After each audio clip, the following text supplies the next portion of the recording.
Se lei dovesse parlare a dei giovani registi, quali potrebbero essere le sue raccomandazioni principali?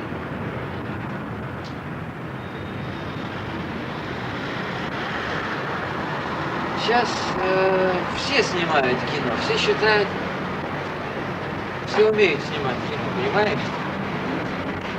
Все, кому не лень. Нетрудно научиться склеивать пленку, снимать фильм.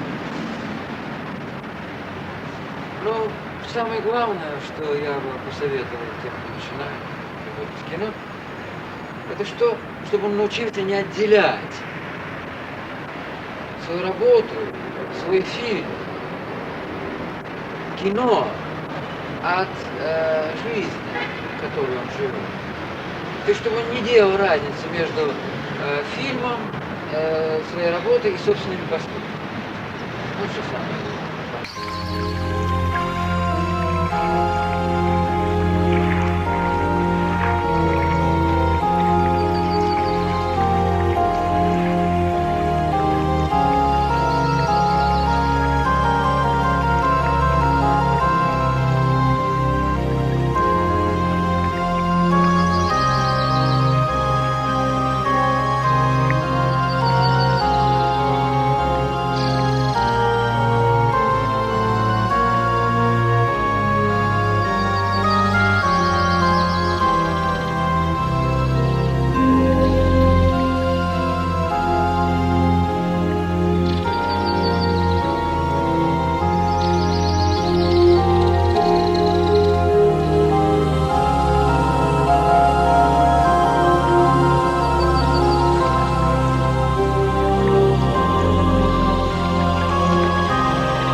Tarkovsky is probably, for many film critics, the most important Russian filmmaker.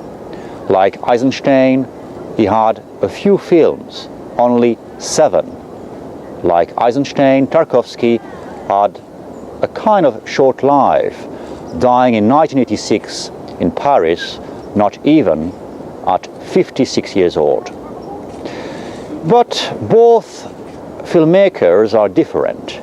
If Eisenstein tried to impress the spectator through his complex editing, Tarkovsky is going to go in a totally opposite direction. There is no editing, but a fascination about time and metaphysic, poetic issue.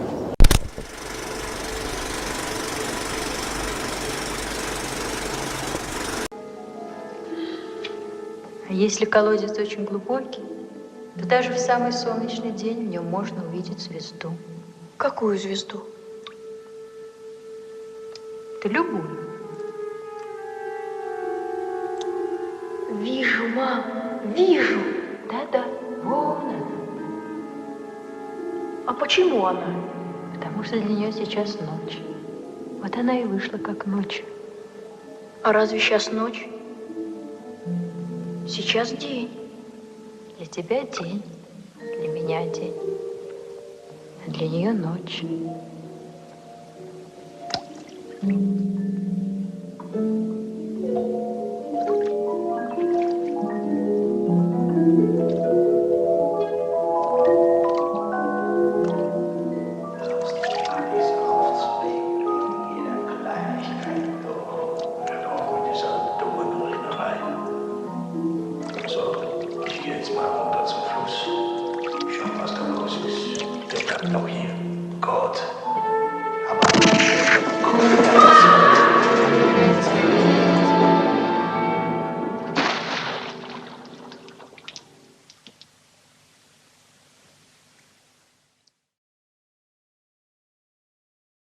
Tarkovsky is a very mysterious filmmaker in many ways, and the best way to understand his films is to understand he's a poet.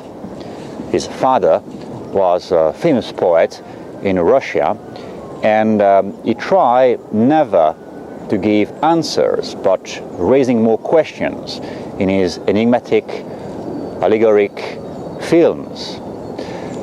In nature, for example, Tarkovsky will see a mystery, and it is quite not well known that many intellectual interests of Tarkovsky were, for example, Rudolf Steiner. Nature is alive, there is a reality behind the reality. Like John Borman, Terence Malick, or Jane Campion, Tarkovsky's view of nature are almost like a magic, alive, mysterious entity.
The artist, for Andrei Tarkovsky, should never, ever compromise to please with the public, but should be first genuine to his art and his expression. The big difference here is the artist, the poet, filmmaker, should never try to fascinate with gimmicks, with using a classical form from literature or theater. Cinema is a new language, still in infancy. After all, cinema exists now since 1895. It has only 120 years old, and Tarkovsky was aware of that.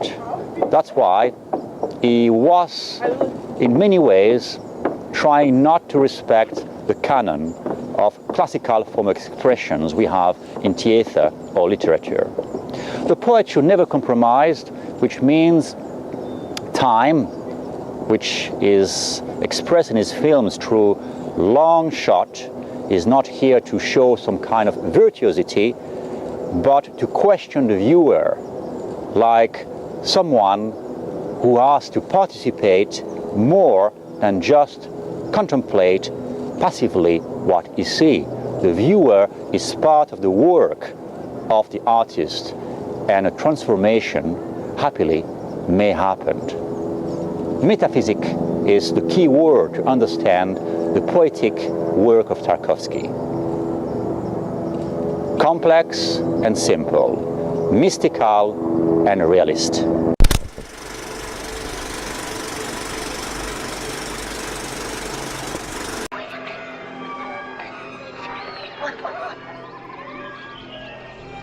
Колдует.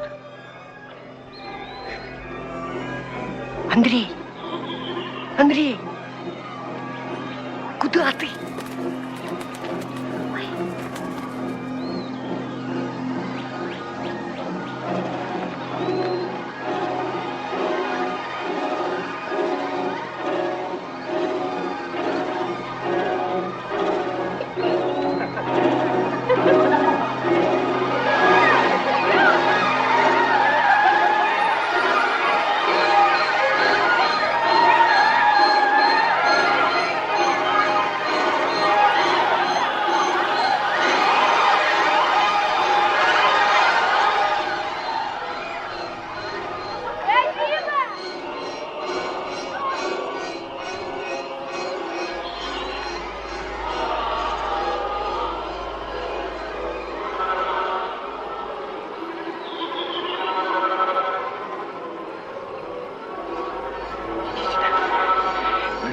Нет. Погоди, погоди.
In this worldview, art is a weapon, perhaps the only weapon to guide in a renewed, existential, metaphysical, spiritual awakening.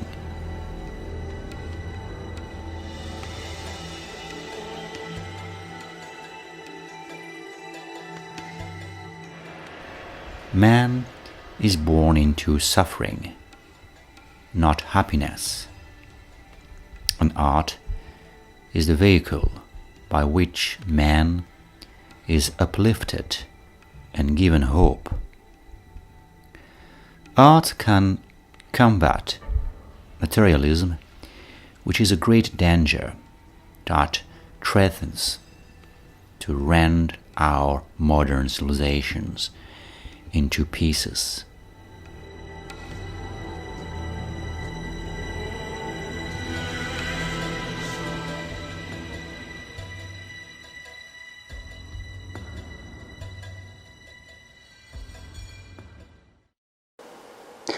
Classical European paintings like Bruegel could be seen and recognized in different films, like Andrei Rublev about the great Russian medieval artist of icons. Людям просто напоминать надо почаще, что люди они, что русские, одна кровь, одна земля. Зло везде есть. Всегда найдутся охотники продать тебя за 30 серебряников. А на мужика все новые беды сыпятся. То татары по 3 раза за осень, то голод, то мор.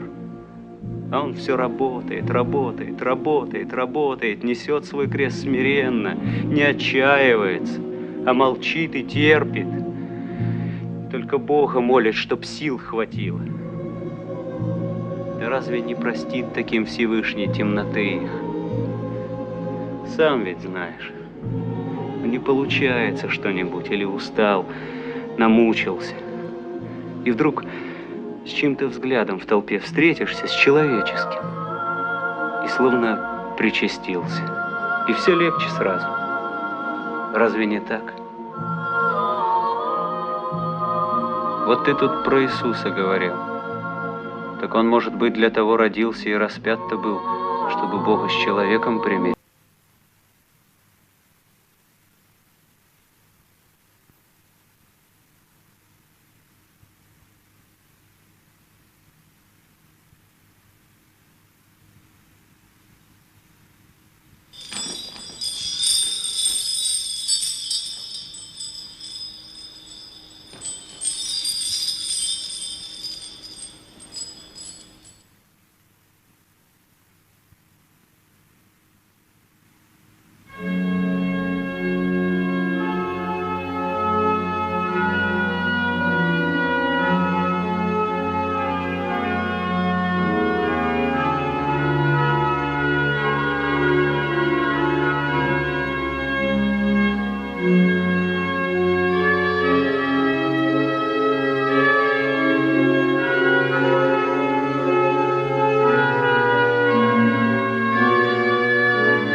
A great influence behind the Russian icons are Leonardo da Vinci, not only as a painter, as an artist, but as a humanist, an inventor, far ahead of his time, misunderstood, finding a new way where mankind will save herself.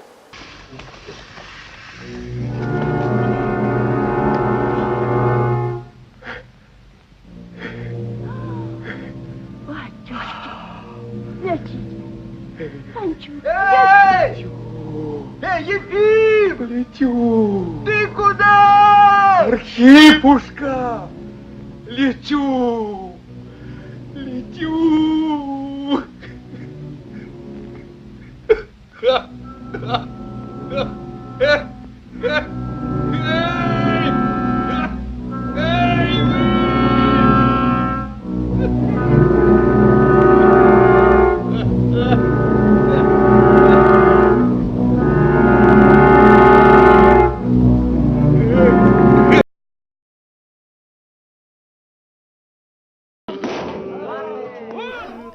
Tarkovsky has a vision of we are living or going to some kind of apocalyptic times, end of the world. In Andrei Rublev, we see the destruction of civilization inside an Orthodox church by barbarians. The same occurred in the sacrifice where nuclear holocaust may happen at any time.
For the Russian poet, mankind is at the end of a historical cycle in which individual responsibility has been reduced. Simultaneously, individuals have been more isolated and more selfish. Modern man, for Tarkovsky, is only interested in increasing their own personal wealth or stature. Similarly, metaphysics is on the decline. Individuals are becoming nameless, stuck in a great societal machine. People in the West with their established capitalism and democracies are the most impoverished metaphysically. They are slaves to possessions and to material comfort.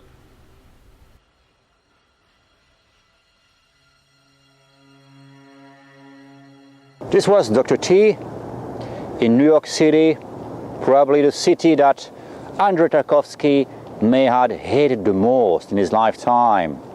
Big Apple, the quintessence of modernity. Goodbye.